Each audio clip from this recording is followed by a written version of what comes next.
people like me. You need people like me so you can point your f***ing fingers and say, that's the bad guy. That's the bad guy. That's the bad guy. That's the bad guy. That's the bad guy.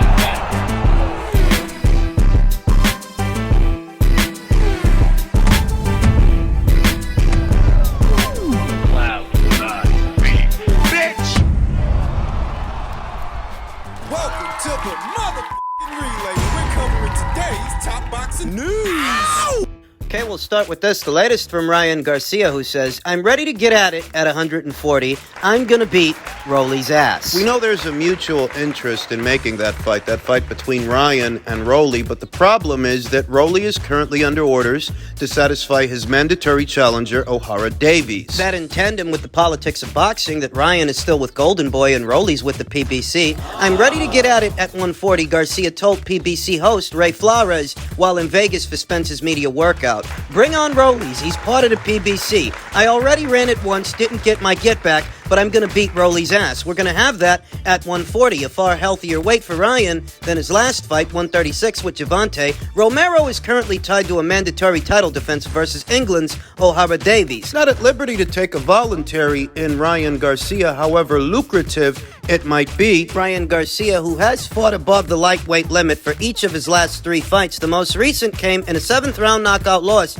to Baltimore's Gervonta Davis on April 22nd, atop a high-grossing Showtime pay-per-view event from the T-Mobile Arena in Las Vegas. Since it's not looking like Rolly's available for Ryan to fight him, Ryan may end up fighting Jojo Diaz or maybe Jorge Linares. Him and Jorge were supposed to have fought a little over 2 years ago, but the fight got postponed and scrapped altogether due to COVID. Never got rescheduled. Ryan, coming off his first professional loss to Gervonta, that show was presented by the PBC, to which Garcia referred in things not going his way the first time around. He has since parted ways with Joe Goosen in favor of Derek James, the reigning trainer of the year. A legal battle continues with a strange promoter, Golden Boy Promotions, though Garcia has just kept his focus on absorbing everything his new head coach has to offer. Curious to see how Ryan's going to look now that he's got Derek James in his corner. I may not have a high opinion of his star pupil, Errol Spence Jr., one of several, but I do have a high opinion of Derek James. And a high opinion of his works with Jermell Charlo, the junior middleweight division's current reigning undisputed champion. I think he's done wonders. For me and my money,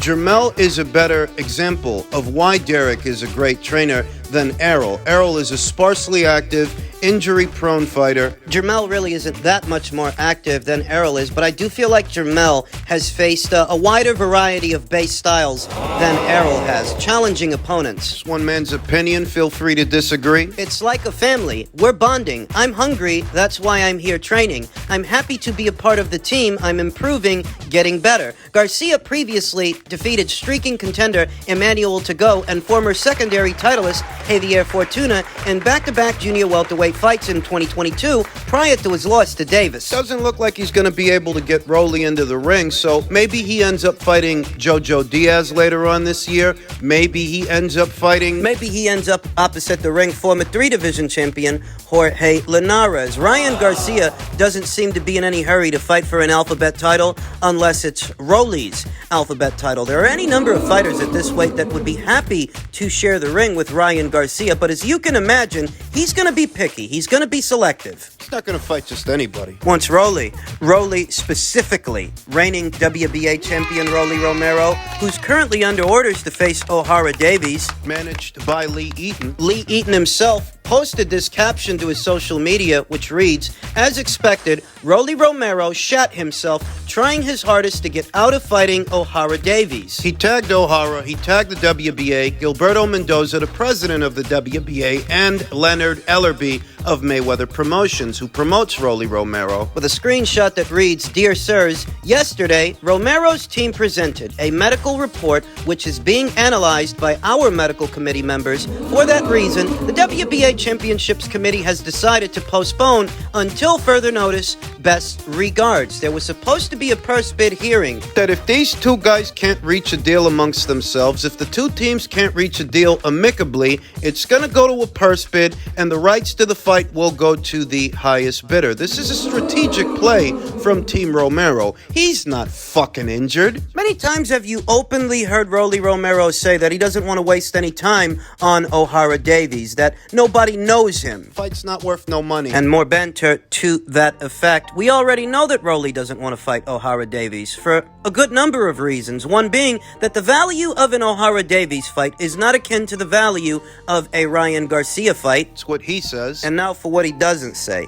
In Rolly's last fight, he came very close to losing to a nondescript Venezuelan in Ishmael Barroso. Guy's got to be at least 40 years old. At least. Maybe older. He's the kind of guy that you bring in for your star fighter, your prize stallion to pounce on. He's that kind of fighter. He is an opponent, more of an opponent than a contender. But opposite the ring, Rolly Romero, he was looking more and more like a banana skin as that fight went on. And if you're Rolly Romero, moreover, if you're Rolly's team, and that just happened, how quick are you going to be to put Rolly in the ring with somebody else? Not quick at all. You see, the problem is that while O'Hara Davies may not seem like a world beater to me and you don't have to be a world beater to beat Rolly Romero or come close to beating him. We just saw that in the Ishmael Barroso fight, and we saw before that in the Jackson Marinez fight. He needed a gift decision to beat Jackson Marinez, a guy who Richard Comey stopped easy. Former champion Richard Comey stopped him. Unbeaten up-and-comer Frank Martin stopped him, whereas Rolly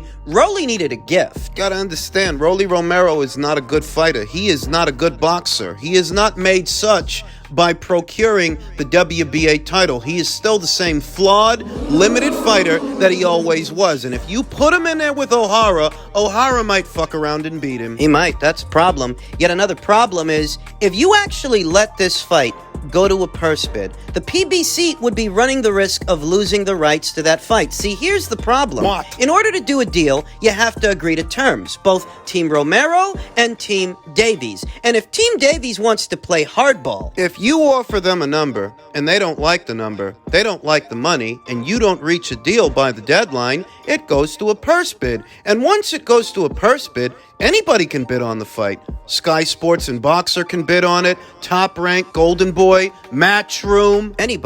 Anybody who's interested. And if you're Mayweather Promotions, Leonard Ellerby, Rolly Romero, you don't want to end up on somebody else's platform. You want to fight on your own. Rolly is not injured. Don't believe the hype. This is strategy. This is a strategy intended towards Rolly hanging on to that title for as long as he can, because he's under orders to fight O'Hara, but he doesn't want to fight O'Hara. And if he doesn't fight O'Hara, the title is forfeit. He'd have to give it up. He can't just swerve him. He can't just ignore him, but he doesn't want to fight him. So what he can do is tell a fib, tell a little white lie that he suffered some kind of injury, he's having some kind of medical issue, to drag this out. Maybe what they're hoping is that O'Hara will take another fight while he waits for Rolly, and maybe he gets beat. I mean, maybe that's their thinking. Perhaps that is their rationale in delaying this fight, delaying this purse bid. You know what they ought to do? They ought to have Ryan Garcia fight O'Hara Davies. In an ideal world, you have Ryan go in there with O'Hara and let the winner of that fight Rolly. In an ideal world, that's how they would settle it, but things are seldom ever ideal in the world of boxing. But what you need to know is that Rolly doesn't want to fight O'Hara Davies. He never wanted to fight O'Hara Davies. In all likelihood, he's not injured. He's just biding his time, waiting for something to happen. Rolly is so limited a boxer, so limited that if he actually fights O'Hara, he might lose. In effect, losing the WBA title. And if he loses that title, while he might be free to fight Ryan Garcia beyond that fight, he won't have any leverage over him because he's not a bigger draw than Ryan Garcia, not a bigger name. He needs that belt. Though in order to keep it, he's got to fight O'Hara Davies. That situation requires reconciliation. We'll see what happens.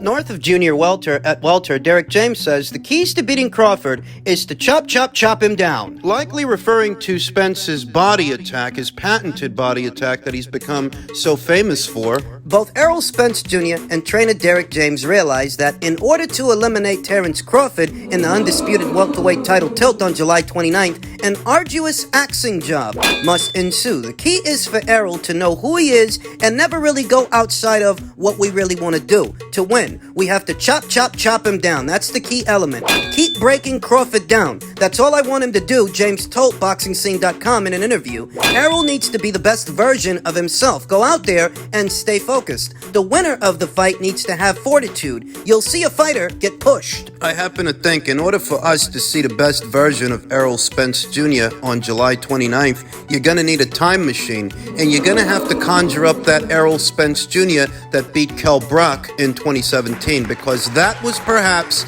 the best version of Errol we've ever seen. The version of Errol we've got here and now is a sparsely active fighter that has fought approximately once in the last 2 years? None in the last 12 months. Preparation is looking good. A lot of times when fighters get hit, the strategy and game plan go out the window, said James. But I think in a high-stakes game like this, these guys have to stay focused and make sure that they don't lose focus. Spence confirmed that he's focused and ready to prove to people that he's one of the best welterweights of all time. This is the biggest fight in boxing. When you look at our styles, Errol's style and Terrence's style, you know that neither of us are going to want to break. I feel like someone is going to break on fight night, said Spence. Spence has become quite famous for fracturing orbital bones. He fractured Kell Brook's orbital bone, that is, after Gennady already fractured the other one. Gennady did it first, and Errol came in behind him, fractured Kell's other orbital bone. He seems to have fractured Yordenis Ugas's orbital bone a little over a year ago when they fought. Could that happen to Crawford? No, I don't think so. Terence Crawford is a better mover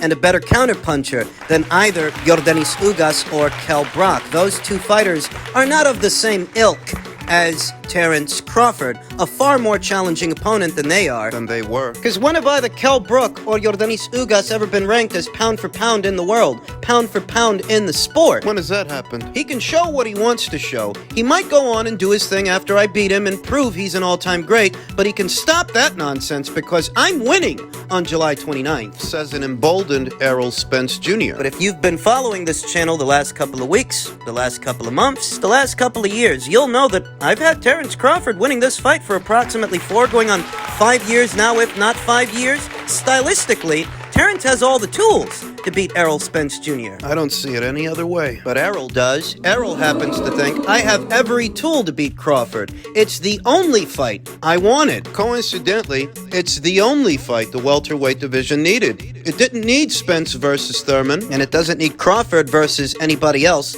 This is what today's welterweight division needs. Errol Spence Jr. will need to throw everything and the kitchen sink at Terence Crawford in order to beat the Nebraska native when they clash on July 29th.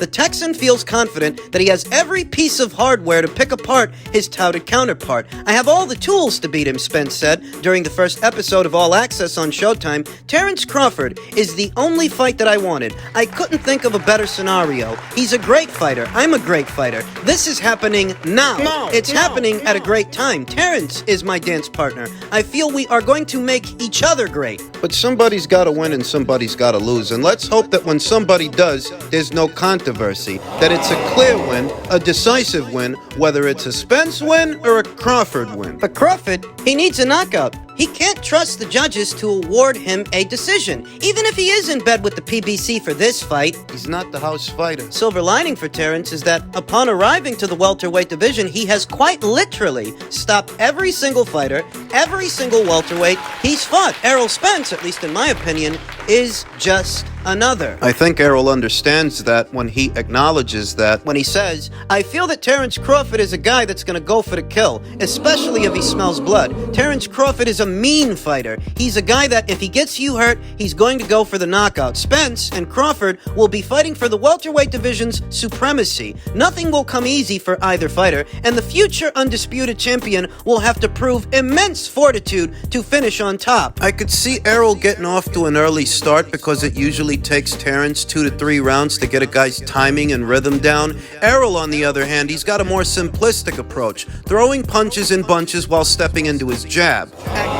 Activity from Errol could very well win him the early rounds by forcing Terence to give up ground and move around. He's not going to stand in one spot. That's not what Terence does. If history is any indicator of things to come, and the Terence Crawford we've been seeing shows up, He's going to move around. He's going to create space to set traps. while Spence has already shown he has a knack for overcoming adversity outside of the ring, having survived a near-fatal car accident in 2019, retina surgery in 2021, and a car accident, another one, late last year that left his leg injured. Everything I have been through, especially in the last few years, they can make a movie out of my career. The different trials and tribulations. They often say what doesn't kill you makes you stronger. And they must mean it figuratively, because when it comes to Spence, I don't think that applies physically. I don't think the car accident in 2019, the subsequent inactivity that followed, I don't think the retina injury and the retina surgery in 2021 has helped to make Spence a more durable fighter, a tougher fighter. Tougher in spirit, perhaps, but not tougher physically. I mean, all that looks to me like is years of wear and tear piling up. Terrence Crawford is some years older than Errol, I think 2 or 3, but the more shop-worn guy, the guy who's suffered more injuries, That's Errol. Errol seems more banged up to me than Terrence Crawford. Tack on that he hasn't fought in over a year, and tack on that he's been campaigning as a welterweight for years. I don't imagine making 147 has become easier over time. Why do you think moving up in weight is in his immediate plans? Why do you think moving up in weight... Why would he if he were making it easy? Terrence Crawford himself, he says he's not concerned with resumes. Sean Porter has a better resume than both of us, addressing his critics, who often quip at his resume in retrospect with Errol's. And I've seen those quips, those critiques the last 5 years. I'm still seeing them. A little over a week out from the fight. Are you guys nervous or something? What are you still talking about resumes for? I respect Errol Spence Jr. as a fighter, said Crawford recently, but resume don't mean anything in my eyes. I've addressed those criticisms, those critiques, and those logical fallacies. More than once. I've addressed that there's not that much between Terrence's welterweight resume and Errol's when you think about it. They both share common opponents in Kell Brook and Sean Porter, but it's the Spence fans that want to split hairs over which win was better. Did Errol fight a better version of Kell Brook than Terrence Crawford did? Last I checked, when Errol fought Kell Brook, he was coming right off a loss, whereas when he fought Terrence, he was coming off consecutive victories. He was coming off of wins. Make of that what you will. And Sean Porter fight, how Terrence Crawford managed to stop Sean Portier where Errol did not. Spence fans want to split hairs over that because Errol couldn't knock the guy out, yet he's supposed to be the bigger, stronger fighter. He wasn't strong enough to stop Sean Porter, yet another conversation piece that has gained a lot of traction in the build-up of the fight. In truth, because the fight is already made, and because we're just a little over a week out from the fight, there's not much use in mulling over resumes. Very soon, the truth of it will be decided. It all reads as nerves to me. If you're still mulling over whose resume is better, it sounds to me like these guys are trying to convince themselves that Errol is a lock to win based on resumes, even though he's the betting underdog. 4 separate sports books have Errol Spence Jr. as the betting underdog going into this thing.